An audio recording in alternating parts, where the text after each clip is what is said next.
नमस्कार सभी को। पिछले वीडियो में हमने देखा सागरमल गोपा जी के बारे में, वो माणिकला वर्मा जी के बारे में। गोपा जी के बारे में हमने देखा जैसलमेर रियासत में पैदा हुए थे, निरंकुश जवाहर सिंह के निरंकुश शासन का उन्होंने विरोध किया, राज्य निकाल लिया गया।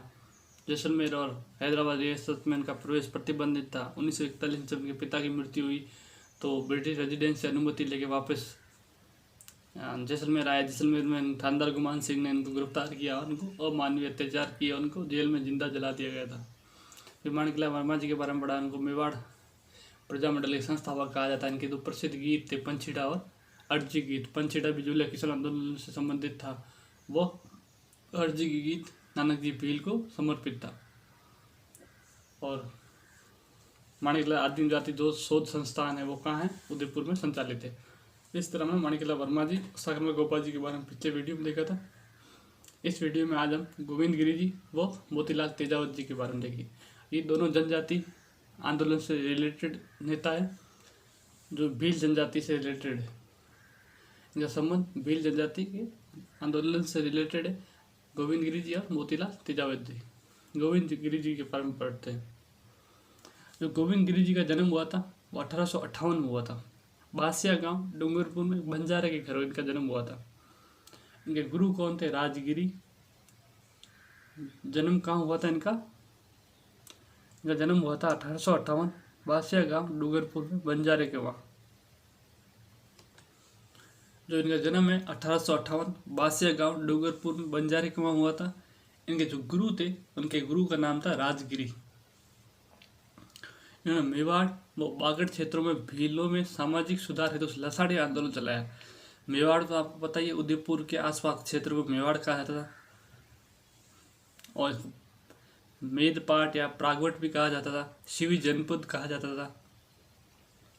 और बागड़ जो अपना दक्षिणतम राजस्थान है, जिसमें प्रतापगढ़, बांसवाड़ा, डूंगरपुर वाला क्षेत्र, जिसमें भील बाहुल्य क्षेत्र है, उस क्षेत्र को क्या कहा जाता है? बागड़ कहा जाता है। तो ये मेवाड़ और बागड़ क्षेत्रों में भीलों में सामाजिक सुधार हेतु उन्होंने लसाड़ी आंदोलन चलाया था।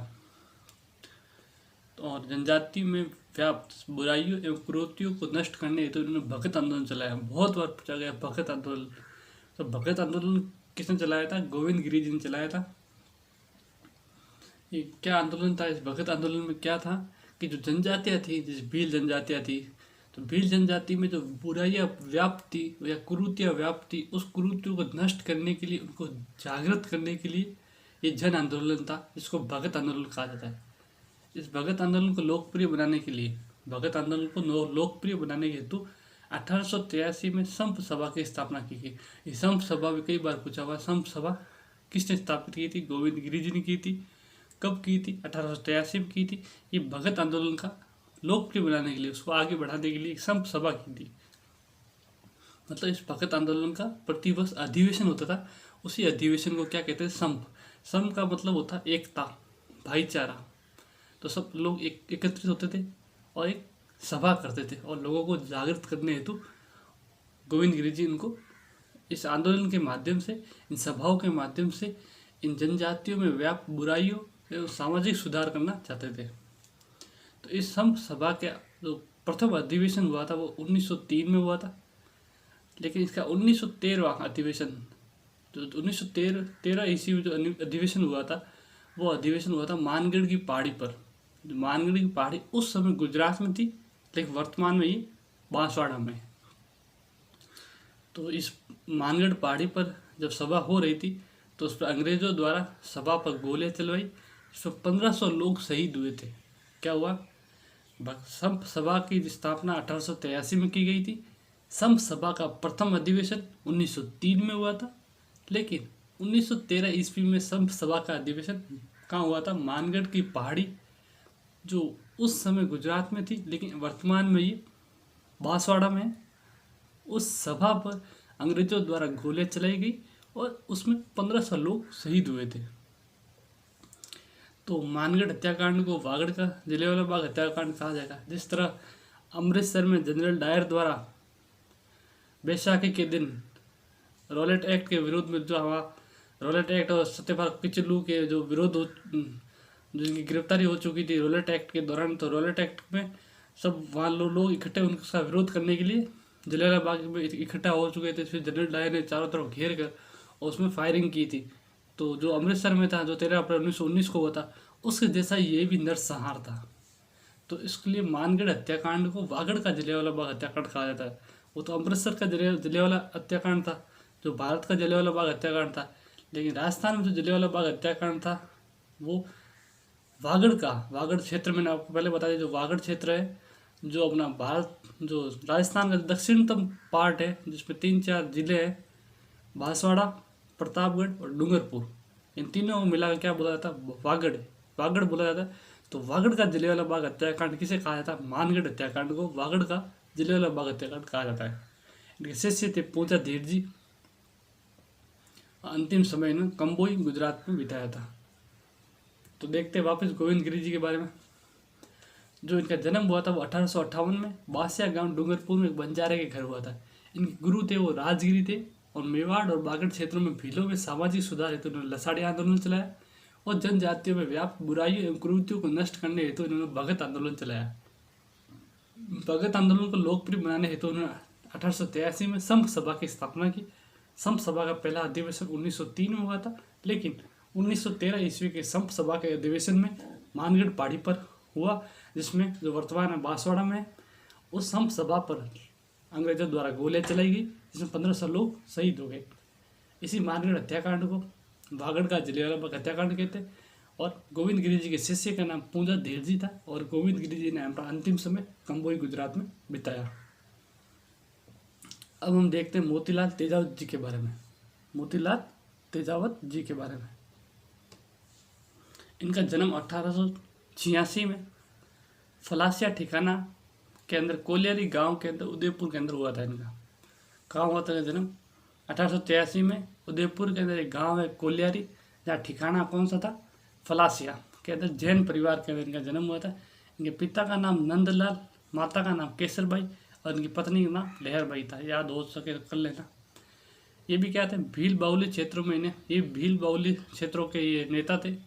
भील बाउली के क्षेत्र में इन्हें आदिवासियों का मसीहा कहा जाता है, बाबूजी कहा जाता है या बाबा कहा जाता है। इन आदिवासियों को बाबूजी कहते हैं लोग, आदिवासियों का बाबा कहा जाता है। वो आदिवासियों के मसीहा कौन है? मोतीलाल तेजावत जी।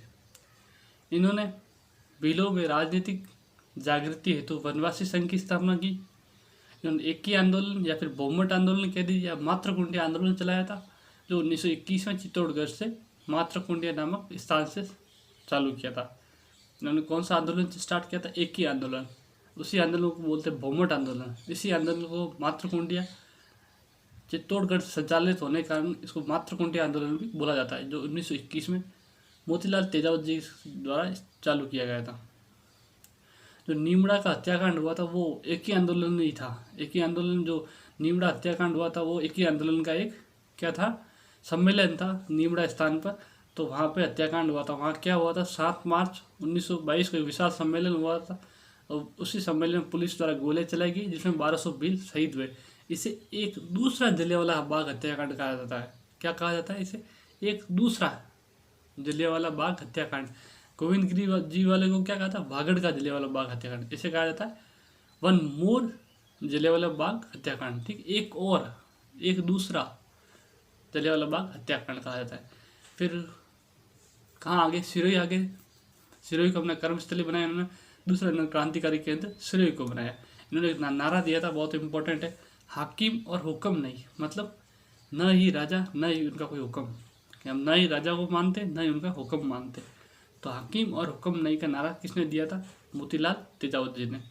इन्हें मेवाड़ का गांधी कहा जाता है। देखो ये बहुत कन्फ्यूजिंग है। मेवाड़ का गांधी किसे कहा जाता है? मोतीलाल तेजावत जी को कहा जाता है। कोई किताबों में इसका दूसरा बहुत कुछ लिखा मेवाड़ का गांधी, लेकिन जो राइट है, मैंने जो जहाँ तक देखा है ज़्यादातर किताबों में, वो है मेवाड़ का गांधी कौन है? मोतीलाल तेजावत जी। और जो आप ऑप्शन के हिसाब देख हो तो ये मोतीलाल तेजावत को पहला ऑप्शन में टिक करना। मोतीलाल, जैसे मेवाड़ का गांधी तो कहते हैं मोतीलाल तेजावत जी को, और जो वागड़ का गांधी कहते हैं भोगीलाल पांड्या को कहते हैं, और राजस्थान का गांधी कहते हैं वो कहते हैं गोकुल भाई भट्ट, जो हातल गाँव सिरोही के थे। तीनों याद रखिए, मेवाड़ का गांधी मोतीलाल तेजावत, वागड़ जो वागड़ क्षेत्र था इसका गांधी कौन है? भोगीलाल पांड्या, और राजस्थान का गांधी किसे कहते हैं? गोकुल भाई भट्ट जो सिरोही के थे, सिरोही के हतल गांव के, जिन्होंने सिरोही प्रजातंत्र की स्थापना की थी, गोकुल भाई भट्ट को राजस्थान का गांधी कहा जाता है, जो सर्वोदय गांधीवादी नेता थे। जो मोतीलाल तेजावत जी थे, इन्होंने एक 21 सूत्रों वाली मांग पत्र, मतलब 21 मांगों वाला एक पत्र तैयार किया, जिसे मेवाड़ पुकार बोला जाता है, और आदिवासियों के दुख दर्द और कष्टों का उसमें व्यवस्थित ब्यौरा किया था, और मेवाड़ महाराणाओं को बताया था कि भाई आदिवासियों की क्या क्या प्रॉब्लम है, उनका क्या क्या दुख दर्द है, उनमें कौन कौन सी समस्याएं हैं, और में राजनीतिक जागृति है तो क्या किया जाना चाहिए, उनका जीवन स्तर को ऊंचा उठाने के लिए क्या क्या कदम उठाने चाहिए। ऐसा करके 21 सूत्री मांग वाला मेवाड़ पुकार जो पत्र निकाला था, वो किसने निकाला था? मोतीलाल तेजावत जी ने। उनकी मृत्यु 1969 में हो गई थी। चलो देखते हैं वापस। मोतीलाल तेजावत जी का जन्म 1886 फलासिया ठिकाना कोलेरी गांव उदयपुर में जैन परिवार में हुआ था। इनके पिता का नाम नंदलाल, माता का नाम केसरबाई व पत्नी का नाम लहरबाई था।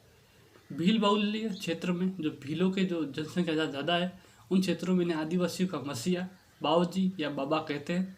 भीलों में जागृति हेतु इन्होंने वनवासी संघ की स्थापना की। इन्होंने एक की या बहुमठ या मातृकुंडिया आंदोलन 1921 में चित्तौड़गढ़ से चलाया। इसी एक ही आंदोलन का एक जो सम्मेलन नीमड़ा हत्याकांड के नाम से जाना जाता है, जिसपे पुलिस ने सम्मेलन, विशाल सम्मेलन पर 7 मार्च 1922 में पुलिस ने गोलियां चलवाई, जिसमें 1200 भील शहीद हो गए। इसे एक और दूसरा जलियांवाला बाग हत्याकांड कहा जाता है। फिर ये क्या वहाँ से फिर कहाँ आ गए? मेवाड़ क्षेत्र से फिर अपने जो आगे सिरोही पर उनको दूसरा क्रांतिकारी केंद्र बनाया। इन्होंने एक नारा दिया था, हाकिम और हुक्म नहीं का नारा मोतीलाल तेजावत जी ने दिया था, जिसका मतलब है न ही राजा न ही हुक्म। मेवाड़ का गांधी की संज्ञा दी जाती है इन्हें। 21 सूत्री मांग पत्र मेवाड़ पुकार, जिसमें आदिवासियों के दुख दर्द या कष्टों का व्यवस्थित ब्यौरा कर महाराणा को दिया, और इनकी मृत्यु 1969 में हो गई थी। Thank you. कैसे लग रहा है वीडियो आपको? आज हमने देखा गोविंद गिरी जी के बारे में, कंप्लीट देखा पूरा, इसमें कुछ नहीं छूट गया। मोतीलाल तेजावत जी के बारे में देखा, जो एक भील प्रखर नेता थे, मोतीलाल तेजावत जी और गोविंद गिरी जी। ये भील बाहुली क्षेत्र के जनजाति में जागृति है, तो जो दो नेताओं जिसने काम किया वो थे गोविंद गिरी जी वो मोतीलाल तेजावत जी। आपको ये वीडियो कैसे लग रहे हैं इसके बारे में हमें ज़रूर बताएं। कमेंट सेक्शन में कमेंट करके हमें बताएं। वीडियो को लाइक करें, चैनल को सब्सक्राइब करो और वीडियो को ज़्यादा से ज़्यादा शेयर करो। Thank you.